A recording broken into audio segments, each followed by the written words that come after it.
everyone, and welcome to Coast Connections. Actually, today it's Coast to Coast Connections. April 1912 was the epic disaster of the Titanic, and we're all very familiar with that, one of the greatest maritime disasters of all time. But are you aware of the role that Canada played in the recovery and rescue of the Titanic, and specifically Halifax? We're here to share some really interesting stories with you about the Canadian connection to the sinking of the Titanic. And it's my very special pleasure today to have back to Coast Connections Dan Conlin from the Canadian Museum of Immigration at Pier 21. Welcome back, Dan. Thanks, Liz. Great to be exploring another story from history with you. Yeah, we had Dan on last year, viewers might remember, with the World War II Film and Photo Unit, which was really interesting. And now, Dan, we're heading out to sea with you today to recall the Titanic and the role that Halifax played there. Just give us a brief little rundown of the Titanic left Southampton, England, April the 10th. 2,200 people aboard, Dan. And of those, 1,500 did not make it? That's correct. There have been bigger shipwrecks and greater loss of life at sea, but Titanic, for a bunch of cultural reasons, just looms large in our perception of kind of tragedy and drama at sea. This was a ship with 2,200 people aboard, 1,300 passengers, almost all of them immigrants. About 80% of them were coming to North America to build new lives, and over 100 were coming to Canada to build new lives. Mm-hmm. And tragically, the ship struck an iceberg on its maiden voyage. The fact that the biggest ship in the world on its very first voyage, in an era when many people genuinely believed that new ships were unsinkable, sinks on its first voyage, made this a powerful symbolic event. And one that each generation has explored in new and different ways. And it just lives on. It takes on different, energy too, as new discoveries are made with this disaster. And a lot of people say it was actually complacency played quite a role in the sinking of the Titanic. Let's talk a little bit about the first Canadian connection was actually the distress signal that was received at Cape Race, Newfoundland, Dan. Yes, wireless and radio communication was a new thing in 1912. It had really just spread to ships, and it was mainly being used actually for kind of business and gossip news because passengers paid a lot of money for that. But it had safety potential, and some earlier shipwrecks had indicated that. And then Titanic, was an amazing demonstration of the power, but also the limitations of wireless communication. Cape Race, Newfoundland, was the closest point of land, had a very powerful wireless station. They heard Titanic's calls for help right away and relayed them to other ships and other land stations. But unfortunately, Titanic was too far from any ships that could help her passengers before she sank. And also in the jumble, what we would call nowadays kind of noise of so many messages, lots of mix-ups occurred. Including there was a small tanker that had a collision and that was being towed into Halifax for repair. And people heard messages about Titanic striking an iceberg and a ship being towed into Halifax for repair. And large numbers of people thought that Titanic was being towed into Halifax with all its passengers safe to be repaired. Newspapers in the United States ran front page headlines about all safe aboard Titanic, headed for Halifax. And even the White Star Line, in a remarkable letter that I could show you, actually sent a message to the immigration officials in Halifax. They sort of, with the letterhead of the International Mercantile Company, the owner of White Star Line, kind of alerting the officials in Halifax, owing to the accident of SS Titanic, it's probable her passengers will all be landed in Halifax. The company will arrange to bring the majority of them to New York. Therefore, we're very anxious that the department make special arrangements for passing through all the passengers to the United States via Halifax. So here was the White Star Line still kind of delusionally thinking that their ship was still afloat and instructing U.S. immigration officials based in Halifax to get ready for these 1,300 passengers that would be landing. One of those kind of tragic ironies of history. But that's sort of the beginning of the Canadian role, the wireless, the initial false rumors of the ship coming to Halifax. In the end, the survivors were picked up by a Cunard ship, the RMS Carpathia. The survivors all went to New York City, Titanic's original destination, but the dead, all the bodies, would actually come to Halifax over a period of many months, creating another chapter in the grim story of the disaster. Mm-hmm. And there were actually 3 recovery ships that were sent out of Halifax. The first one was the Mckay Bennett. and it set out about 2 days after the sinking, I think April 17th or so. It was commissioned and sent out. It had to come to Halifax to get all kinds of ice and coffins and embalming fluid and ministers that were on board as well. Tell us a little bit about that, Dan. I understand it was a very, very foggy journey for this ship as well to make it out to the debris field, which was about 400 kilometers, nautical miles off the coast of Newfoundland. Yes. Once the White Star Line realized they weren't dealing with immigrants landing in Halifax, they were dealing with thousands of bodies afloat on the North Sea, and passing ocean liners were reporting these floating corpses. They realized they had to do something. So they hired cable repair ships, which were based in Halifax because of its strategic location. They hired them under special contract to go find the bodies. And these ships rapidly had to sort of load ice and bombing fluid. They had to round up undertakers in the city, get ministers from different religious denominations, and then kind of put to sea to find these bodies. And it took them quite a while to get on site because of difficult weather, fog, and the fact that by the time they got there, the bodies were really starting to be spread by the current.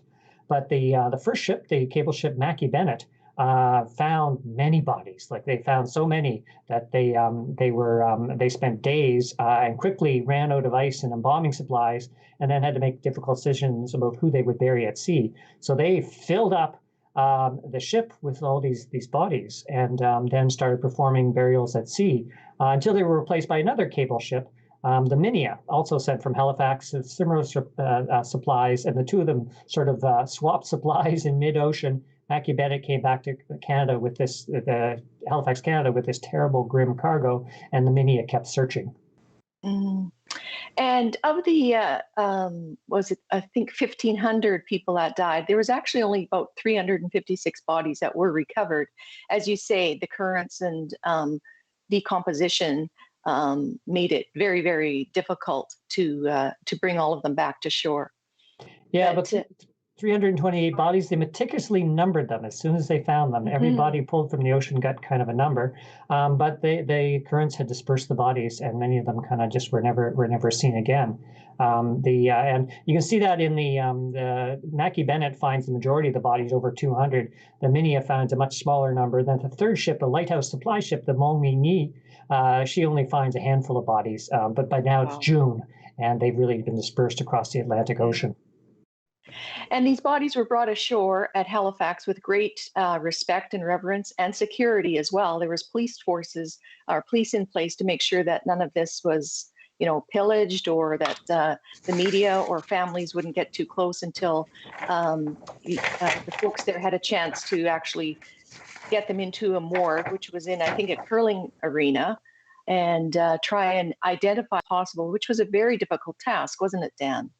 The handling of such a large number of bodies for an international challenge was a very difficult thing, and the Halifax authorities had to improvise. But they had experience with an earlier shipwreck, the White Star Line ship SS Atlantic, which had sunk in the early 1870s, and so they kind of improvised a very effective system to give everybody a number and to create a record as everybody was found, describe the body, keep personal effects, any valuables on the body. And that would be a clue to identification. This was vital because in 1912, passports were not in common use. So a lot of passengers had very little identification, and figuring out who was who on a ship with over 2,200 people was a real challenge. So these meticulous records that the coroner in Halifax organized along with the cable ships proved really critical into identifying most, but not all, of the bodies that they found. And we have kind of a glimpse of that system from another letter from the U.S. Immigration Service. When they realized they weren't dealing with survivors coming ashore, they were dealing with bodies. They kind of sent a report to Washington just about how effective the system in Halifax worked, and kind of gave us real glimpse to how thorough, but how moving the whole process was. They used. It was a remarkable gathering at the curling rink. No class distinctions were manifested. All were at the same level. The millionaire and man of small income fraternized and exchanged sympathies over their lost ones. Like the prince and peasant standing equal before the mystery of death. You can see it really made an impression on Yeah. these immigration officials, because Halifax was flooded by relatives who came to the city by train. Halifax has excellent rail connections, to try to identify the loved ones on this floor of this curling rink that became a giant improvised morgue. And it was a real challenge, you know. Sometimes there'd be two families thinking that they had found a father, or different religious denominations, kind of uncertain about who should go in what graveyard. So it was a real kind of test of the system in Halifax, and by the large, it worked. Hmm. And there were ended up being 150 victims that were actually buried in Halifax there. And we've got some pictures of the Fairview Lawn Cemetery that shows the granite markers that the White Star Line provided for each of the victims. And on of them, each of them are numbered, because as the bodies were retrieved, they were given a number. And on some of these headstones, only the number and the date of the Titanic sinking is on there, because they just did not know who that was. And as the families started to arrive, and over time, some families erected more elaborate headstones for their loved ones as well. Yeah, those cemeteries for Titanic victims really created this kind of unique cultural landscape in Halifax, and they kind of remind you a lot of the sort of military graveyards in Europe. All these rows of almost identical monuments. The basic ones, Right. the White Star Line paid with, and then the ones that families chipped into. And every kind of name reaches out to you with a story. And most mysterious are the stories where they just have a number and the date. There were kind of many passengers in third class, or a engine worker on the ship who just had his coveralls on and nothing else. And to this day, those folks have not been identified. Although in recent years there has been some recent advances in terms of DNA analysis to solve some of those mysteries. But the three cemeteries, Fairview Lawn, Baron de Hirsch, and Mount Olivet, have these clusters of really touching grave markers from this tragedy over a century ago. Yeah. And I was struck by how the people in Halifax there decided to create the graveyard, the markers. It's actually in the shape of a bow of a ship when you walk through there. And I think I'm correct, Dan, in saying when they actually found the wreck of the Titanic back in 1985 or so, the bow of the ship was facing the same direction that the bow of the bow-shaped tombstones were in Halifax. Is that correct? Well, yes, it is an odd coincidence. The curved shape of the tombstone lines was really kind of an accident. The landscape architect was trying to deal with the contours of a steep little hill where they arranged them, and it just so happens it looks like the pointed bow of the ship with a gap on the side that the iceberg struck. So it's an irony that has really kind of touched many people. Now, there's one tombstone there. There's a couple that really struck me is Elma Paulson and her four children, who are all sadly buried there together. But also the one of the unknown child, Dan. And I think that mystery has been solved now, hasn't it? Yeah, those are grave markers that everybody gravitates to. Alma Paulson was a Swedish immigrant coming to meet her husband, who was already in North America, and she perished, in all four of her children, and they're there with their names and ages. And it's really a heartbreaking story. There are eyewitness accounts that describe her on the deck trying to cheer her kids up with a harmonica in the final moments. And then nearby, there's an even more compelling monument, quite a large one, of a 2-year-old boy, and described as the unknown child. And this very young victim, which they found quite early on, kind of touched everybody's hearts. In fact, the cable ship sailors who found the body kind of pledged that if no family came forward, they would take care of the burial. And they acted as pallbearers for this kind of little tiny coffin to bring it to its grave. And then there was a public subscription to buy, kind of a quite elaborate monument for this unknown child, who was just wearing basically a kind of a nightdress. That really kind of hit the hearts for a lot of folks. Over the years, there's been much speculation that it might be one of Alma Paulson's children, and ironically, she's buried only a few meters away. There were quite a number of children, over 800 people in third class, lots of families, lots of potential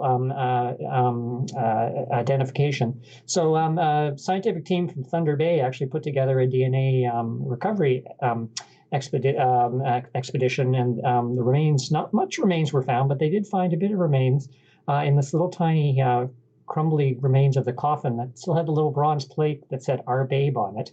And they went through some different candidates, but it turned out to be a British boy, Sidney Leslie Goodwin.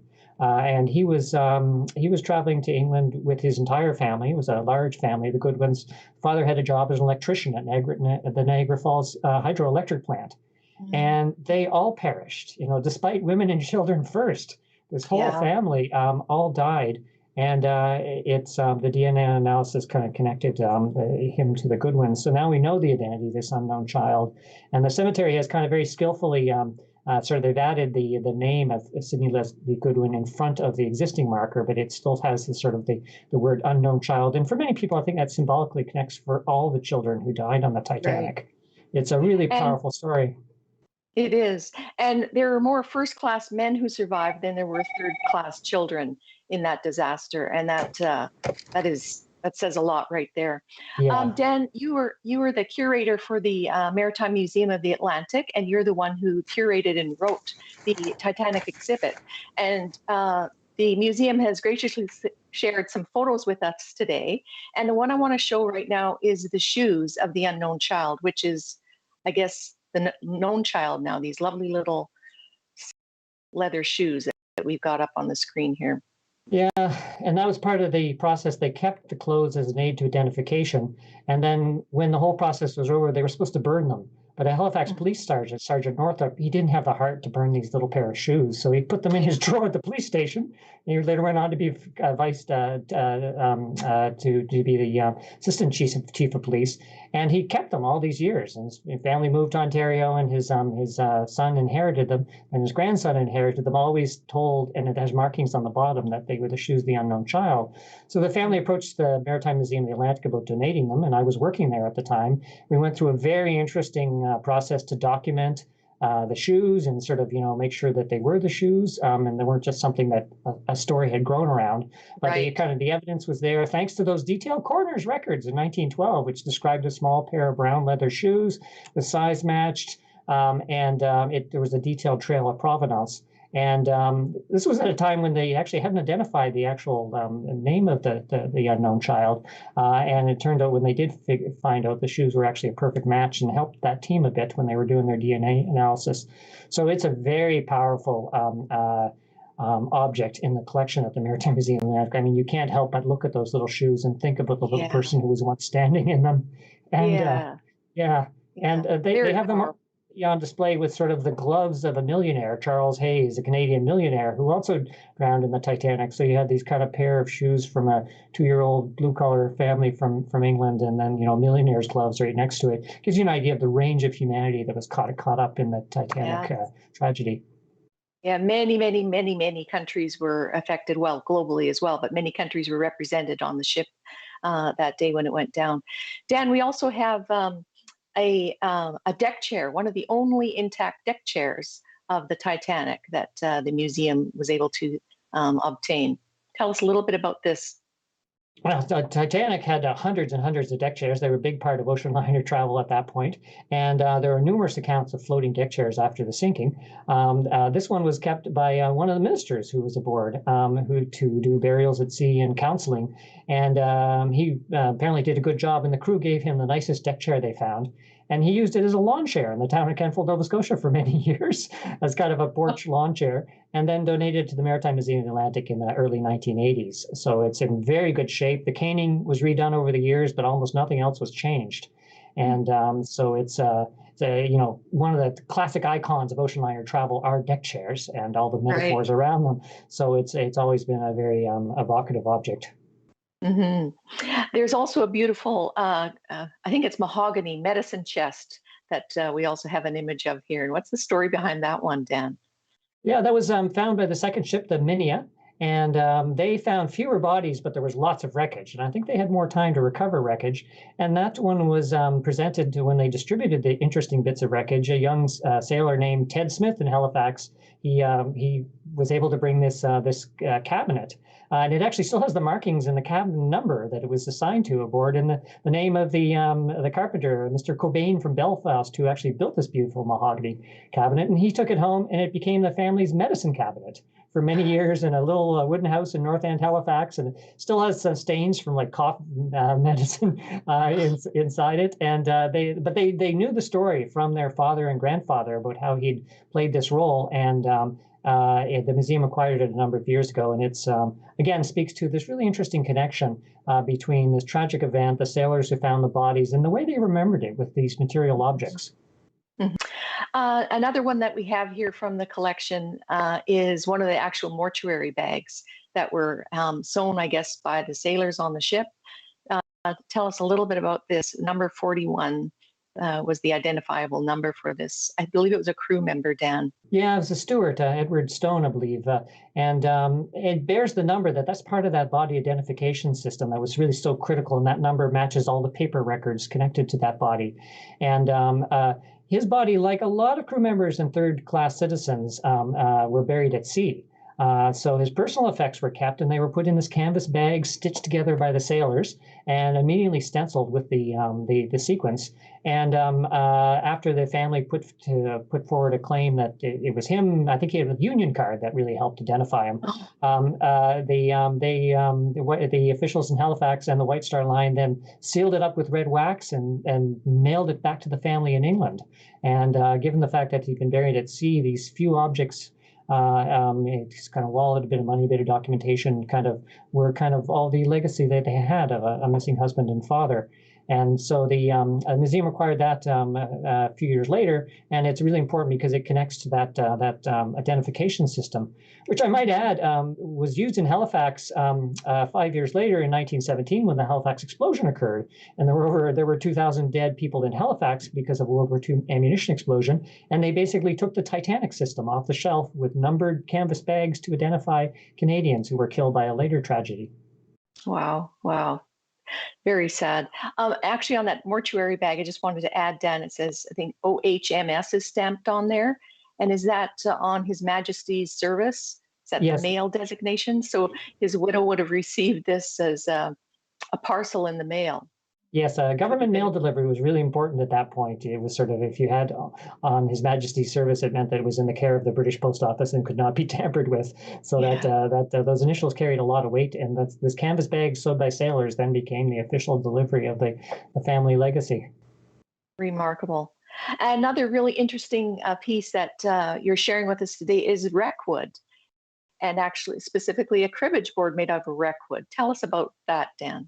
Yeah, so that's you're seeing an object that's made from a big plank of oak, beautiful quarter saw and very high quality oak, just fragments of the ship when it broke in half and floated to the surface. And it was kept by the cable ship Minia. And the carpenter who normally looked after the ship, William Parker, he was a real nowadays we'd call him an artist with found material. So he took pieces of wooden pieces of Titanic. He made picture frames, paperweights, and cribbage boards, which he meticulously signed with his name and the date and the fact that it came with Titanic.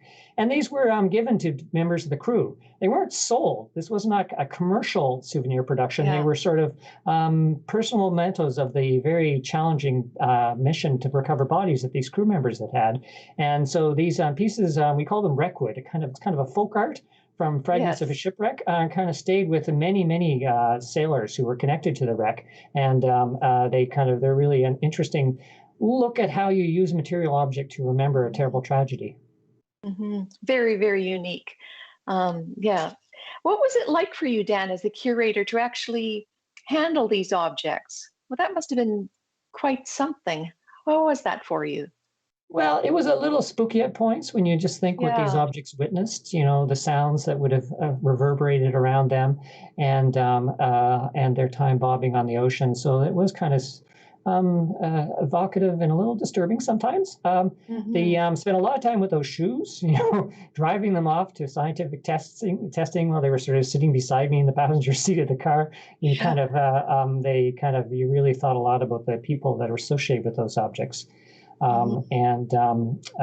Museums are very good at handling precious, unique, priceless objects. So we've kind of given them this kind of really care and the context of where they came from. And I still find it moving when I pop by the museum where I used to work, the Maritime Museum of the Atlantic, and I just see all these people lined up, and obviously they're making emotional connections to those objects that I felt too. Hmm. Actually, my husband's great-grandmother's baby clothes and baby furniture were on the Titanic when it came over. She was born in Gaspé, but the family was sending things over for them. So I'm sure many people around the world have some story similar to that to tell. Luckily, we didn't lose any family members, but the world really remembers and respects the work that the people of Halifax did, and those in Newfoundland as well, to help with this very, very grim recovery effort, and the grace in which the three graveyards in Halifax have been cared for over the years too. And Dan, if people want to see these artifacts straight up, where can they go there in Halifax?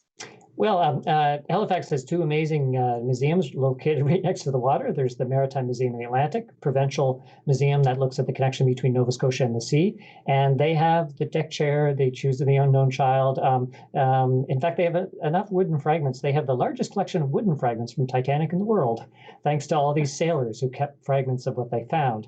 And where I work now, just down the harbor, the Canadian Museum of Immigration at Pier 21, Titanic never came to Pier 21, but her sister ship Olympic did.